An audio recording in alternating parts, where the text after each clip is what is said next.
Au 1er siècle après Jésus-Christ, autour de la ville romaine, avec ses magnifiques édifices publics, ses aqueducs colossaux et ses milliers de kilomètres de routes s'étendant à travers l'Empire, était devenu l'un des centres d'attraction les plus frappants du monde antique. Les places remplies de statues, les célèbres thermes et les tours Culu rendaient la ville bien plus magnifique qu'elle ne l'était pendant l'ère républicaine. Cependant, derrière cette splendeur éblouissante, il y avait bien plus. Peu importe son statut, esclave ou maître, riche ou pauvre, chaque Romain respirait la même atmosphère lorsqu'il descendait dans les forums, inhalant le même air intensément parfumé. Ils empruntaient les mêmes rues, les marchandises, les animaux et les matériaux de construction transportés par des chevaux et des charrettes circulaient d'un côté de la ville à l'autre tout au long de la journée, l'agitation d'un travail intense se poursuivait jusqu'au soir. Se réveiller avec l'odeur de la cendre et de la fumée aux premières heures du jour était une occurrence normale.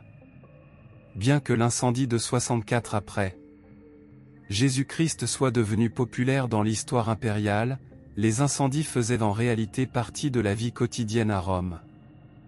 Les habitants de la ville commençaient leur journée en inhalant la fumée naissante venant de quelques mètres à peine, à moins qu'ils n'aient été réveillés par des cris perturbant leur sommeil. Le bois, utilisé dans la construction de bâtiments regroupés en rangées dans ces coins de la ville, était l'élément le plus important alimentant les incendies de forêt. Beaucoup de gens vivaient misérablement dans des unités d'appartements appelées « insulas », qui étaient généralement construites sur 5 à 7 étages. Néanmoins, surtout les zones urbaines de l'Empire comme Rome, Pompéi, Antioche et Carthage étaient comme un aimant pour ceux qui désiraient un meilleur style de vie. Cela a entraîné de graves problèmes pour les nouveaux arrivants dans ces villes en raison des mouvements migratoires intenses des siècles précédents. La logique de la location de maisons est devenue très populaire grâce aux investissements réalisés par les riches romains. Cependant, même les grandes familles devaient vivre dans de petits appartements insulas avec 1 ou 2 pièces, et ces immeubles d'appartements devenaient de plus en plus bondés chaque jour.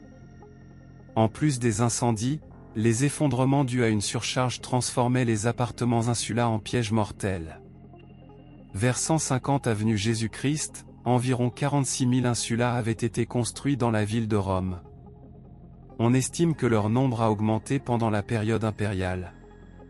Après l'incendie de 64 après Jésus-Christ, diverses lois ont été promulguées concernant ces immeubles d'appartements, les routes ont été élargies et l'accès aux appartements insulas a été facilité.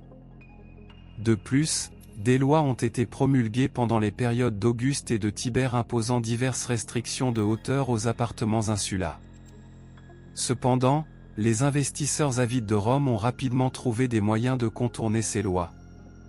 La plupart des élites romaines vivaient dans des résidences spacieuses et confortables appelées « villas », construites dans des zones rurales pour échapper au bruit et à la foule de la ville. Ces structures étaient généralement autonomes, conçues pour accueillir de nombreux esclaves travaillant dans les champs, ainsi que certains artisans tels que des forgerons, des charpentiers et des potiers. L'eau était transportée vers les villas depuis les aqueducs à travers des canalisations privées, fournissant à la fois l'eau nécessaire à l'irrigation et l'eau utilisée pour boire. La personne qui possédait et organisait la villa était appelée « dominu » et sa femme était appelée « domina ». Tout, de la préparation des repas à l'organisation des environs, des tâches des esclaves aux ordres des artisans, était sous le contrôle du dominu. Tout devait fonctionner en douceur car en cas d'accident, c'était une fois de plus le dominu qui devait rendre des comptes. En regardant la vie quotidienne dans l'ancienne Rome dans notre monde moderne, cela peut sembler assez banal pour beaucoup de gens. Cependant, pour les élites romaines, la situation était loin d'être ennuyeuse. Les combats de gladiateurs, l'activité la plus populaire de l'époque, attiraient l'attention similaire aux compétitions sportives modernes. En fait, de nombreuses filles et femmes romaines n'hésitaient pas à faire des paiements élevés pour des écharpes fabriquées à partir des cordes de combattants célèbres. Les jours de fêtes religieuses et de festivals étaient attendus avec impatience car les Romains fortunés faisaient du commerce pendant de telles activités, gagnant des sommes substantielles d'argent tout en s'amusant. Les riches étaient entourés de serviteurs et d'esclaves qui satisfaisaient tous leurs désirs, se livrant à un style de vie extravagant au milieu de meubles luxueux. Beaucoup d'entre eux organisaient des dîners privés, goûtant des plats exotiques préparés pour l'occasion. Les repas étaient consommés dans des salles à manger appelées triclinium, et malgré son aspect particulier maintenant, les Romains aimaient dîner tout en étant allongés, d'où la présence de plusieurs divans aux côtés de leurs tables richement décorées. La main-d'œuvre pour de telles extravagances était largement gérée par des esclaves. Par conséquent, les nouveaux citoyens libres arrivant en ville étaient souvent confrontés au défi de trouver un emploi. Même s'ils parvenaient à trouver un emploi en se plongeant d'une manière ou d'une autre dans le chaos de la ville, ils avaient du mal à payer leur loyer au fil du temps. Comme à toute époque et en tout lieu, les citoyens pauvres romains traversaient fréquemment des moments difficiles. Pendant de telles périodes, les nouveau-nés étaient souvent abandonnés dans les rues, donnant aux personnes fortunées la possibilité de les adopter comme esclaves ou serviteurs. Les famines, les épidémies et les incendies entraînaient parfois la mort de plus de la moitié de la population de la ville. Néanmoins, le nombre de fois où les divertissements étaient interrompus dans la vie quotidienne à Rome était très faible. Même pendant de telles périodes difficiles, trouver une place dans le Colisée n'était pas facile, le divertissement se poursuivait aussi bien pour les citoyens romains riches que pour les pauvres. Ils essayaient de se débarrasser de la fatigue de la journée dans les bains publics. Bien que moins somptueux que ceux des riches, les pauvres romains pouvaient tout de même trouver leur place dans la vie sociale. S'ils avaient du travail à faire, ils parvenaient souvent à se permettre d'assister à des jeux de gladiateurs. En 33 avenue Jésus-Christ, le nombre de bains publics à Rome était d'environ 170. En l'an 4 cents, ce nombre avait atteint 8 cents. Bien que les bains construits par des empereurs tels que Trajan et Caracalla fussent des centres attrayants pour les riches, il y avait suffisamment de bains publics dans la ville pour tout le monde, et les citoyens pauvres les visitaient également chaque fois qu'ils le pouvaient. Les bains étaient devenus le centre névralgique des activités sociales avec des gymnases, des centres de santé et des piscines.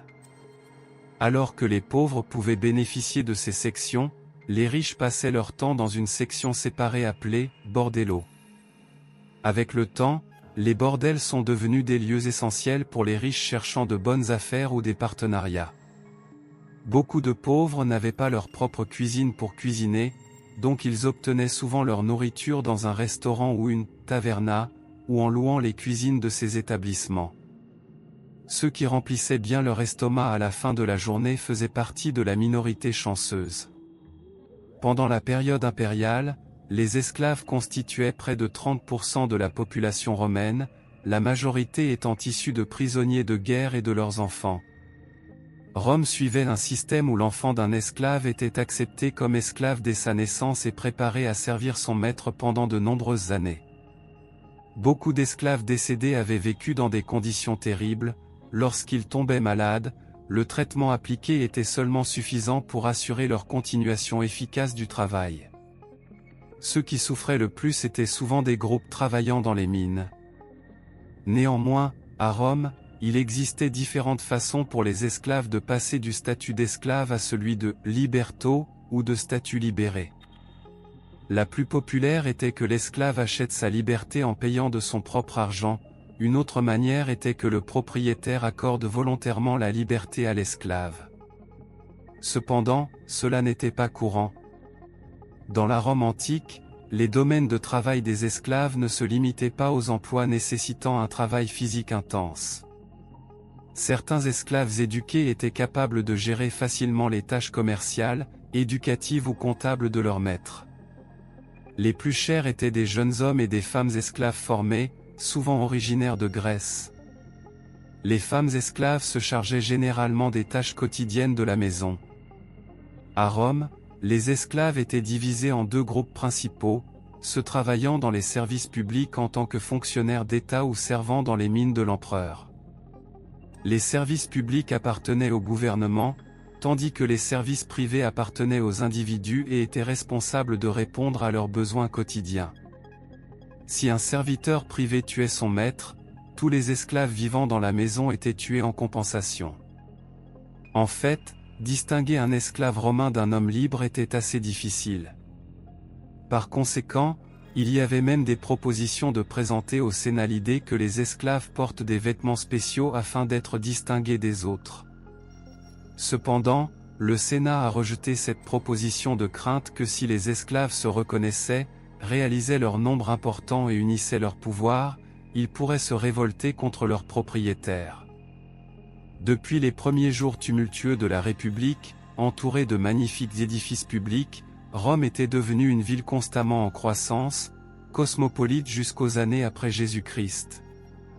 Entourée de bâtiments en calcaire, un système d'égouts presque parfait fonctionnait sous les immeubles en blocs de pierre. Ainsi, même à son état contemporain, Rome possédait une infrastructure immense similaire aux villes modernes. Cependant, tout comme dans les mégapoles d'aujourd'hui, Rome avait une vie remplie d'une agitation incessante, d'un rythme rapide, de niveaux de bruit perturbateurs et de dangers. De plus, même pendant les périodes puissantes où l'Empire dominait la Méditerranée, les problèmes de la ville s'intensifiaient avec la concentration de la population. Néanmoins, Rome dissimulait avec succès cette réalité avec ses bâtiments splendides et ses structures magnifiques.